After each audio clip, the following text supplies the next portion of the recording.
but it's keeping the bell vertical, and you keep it with your thumb and your index finger.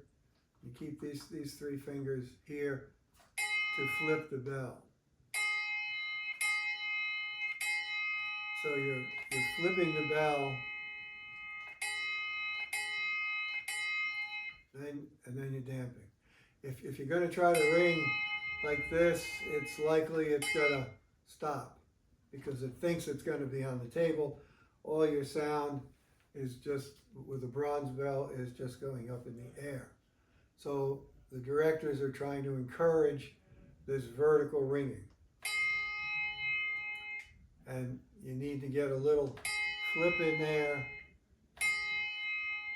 and it rings nicely, and all the sound keeps going out